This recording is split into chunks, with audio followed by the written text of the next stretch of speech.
neither by the Vedas, nor by sacrifices, nor by study, nor by gifts, nor by ceremonial rites, nor by severe austerities, can I with this form be seen in the world of men, but anyone else but you, O hero of the Kurus, Arjuna. Shri Krishna addresses Arjuna as Kuru Pravira, meaning hero of the Kurus, or greatest of the Kurus. What is this greatness of Arjuna? The greatness of Arjuna is firstly that he surrendered at the feet of the Supreme Soul. Secondly, he attained the wisdom of the Supreme Soul. And thirdly, not only did he attain knowledge, but he also attained the right to have a vision of the divine form of the Supreme Soul. That is why Arjuna is great. If we can do these three things, then we can also become the greatest in our lineage. Each and every person can become the Kuru Pravira, hero or the greatest of the Kurus in his family. If someone becomes the greatest of the Joshis, then he's Joshi Pravira, the great hero or the greatest of the Joshis. He can become such a person. One can also become Patel Pravira, the hero or the greatest of the Patels. It can happen in each and every family. It is not as if it cannot happen.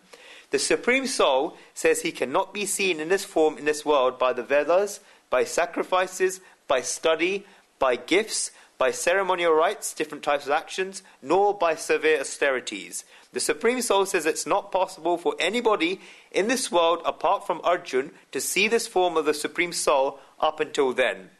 So many things have been described here, including the Vedas, sacrifices, study, gifts, ceremonial rites, different types of actions, and severe austerities. From none of these can one have a vision of this form of the Lord. There is a reason behind this. If we look at it in a spiritual meaning, then one can study the Vedas, perform yagnas, give gifts, perform actions, and perform severe austerities. All of these things at the root are karmas. They are all actions. They are satkarma, divine acts, and they are all good karmas, but in the end they are all still karmas. And the vision of the Vishrup, universal form, is not the fruit of karmas, but it's the fruit of the grace of God. That is why one cannot attain the Vishwarup, the universal form of God, through one of these actions. Of course, it can so happen that if one studies the Vedas and one applies the Vedas in their life, then the Supreme Soul may become pleased with this and show them the Vishwarup, the universal form of God.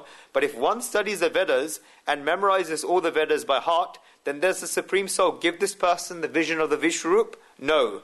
The main point is whether the Supreme Soul has become pleased or not.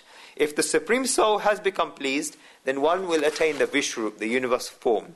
This can also have the meaning that if one attains the qualifications to attain the Supreme Soul in their lives but have not studied the Vedas, then one can still have a vision of the Vishwarup. If one attains the qualifications to attain the Supreme Soul in their lives but has not performed any austerities, then one can still have a vision of the Vishwarup of God.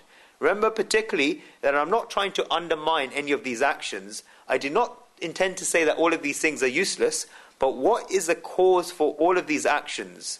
The reason for all of these actions is one, to attain the grace of the Supreme Soul, to make the Supreme Soul pleased, and to give rise to Atma Yoga, the union with the soul. If one keeps giving donations again and again and again, but does them in such a way that he thinks that he is giving many donations, then the Lord may not have become pleased with those donations. And if this is the case, then one cannot have a vision of the Vishwarup. Shri Krishna will later describe in the 17th verse of the Gita, chapter of the Gita, the difference between donations that are sattvic, good, rajasi, passionate, and tamasi, dull. One person may feel that he's performed a lot of austerities, but they can also be tamasi, dull austerities, and if this is the case, then the Lord will not become pleased. Shri Krishna will say in the 17th chapter of the Gita that Karyasyanta sharirastam putra gramama chetasa mam cheva anta sharirastam tan vidi arushunishyam.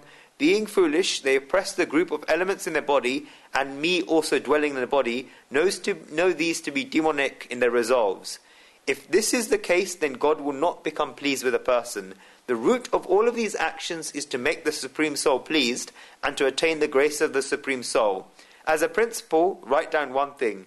Vision of the Vishwarup, the universal form of God, is not a fruit of karmas, actions, but the fruit of the Lord's grace. That is why one cannot attain the Vishwarup through the actions listed in this verse. Next verse.